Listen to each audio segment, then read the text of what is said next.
Hi there, it's Luke from analog.io. I just doing a fun little project that I think many of you can do with supplies that you have right in your home right now. What I'm doing is taking an Arduino Uno with a very common Nordic Semiconductor nRF24 wireless module that you can find really inexpensively on the internet, on eBay or elsewhere. I'm connecting the two together and transmitting Bluetooth low energy beacons using a clever hack that someone published online quite a while ago. What I've done is just taken his work and wrapped it into a more convenient and easy to use library for the Arduino, which I'll explain and show you it in action. So um, I'll show you a look at my hardware.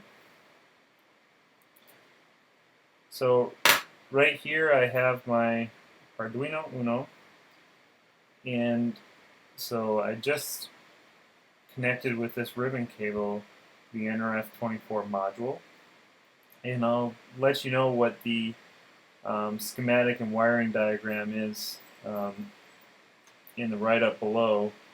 But you can see that I just have this attached, and so I'll walk through the code now.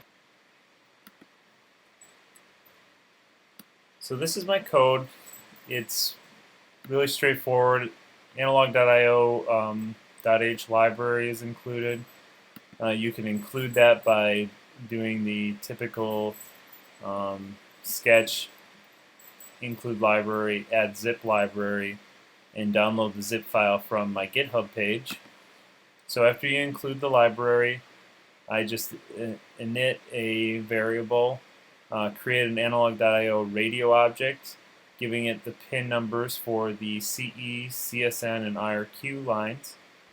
Don't even need to do this serial begin, but just initialize the SPI peripheral that's talking to the nRF24 module.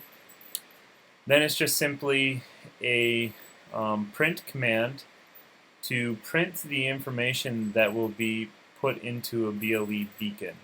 And this is just shown as the name for the beacon. So there is a 14-byte limit as to what you can print here, but in my experience 14 bytes is a lot of times enough for the information that I want to convey.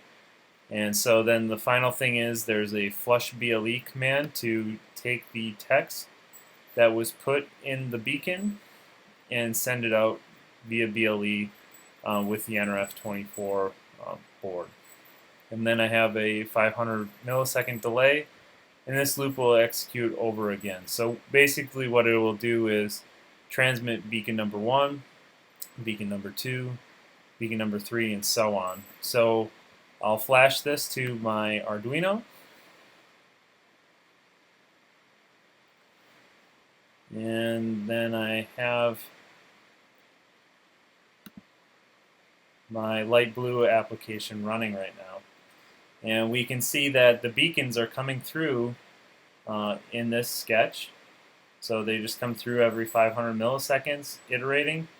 The light blue app doesn't always refresh fast enough to catch every beacon, but you can see them coming through. So that's pretty interesting. A chip that was never designed to transmit Bluetooth low energy is in fact transmitting Bluetooth low energy. So you may have a project at home where you just need to get a little bit of sensor data out. This library would be an excellent way to do this for a very low cost, and you don't have to deal with any of the complexities of a Bluetooth low energy stack. So it's a nice tool to have in your toolbox. Thanks a lot.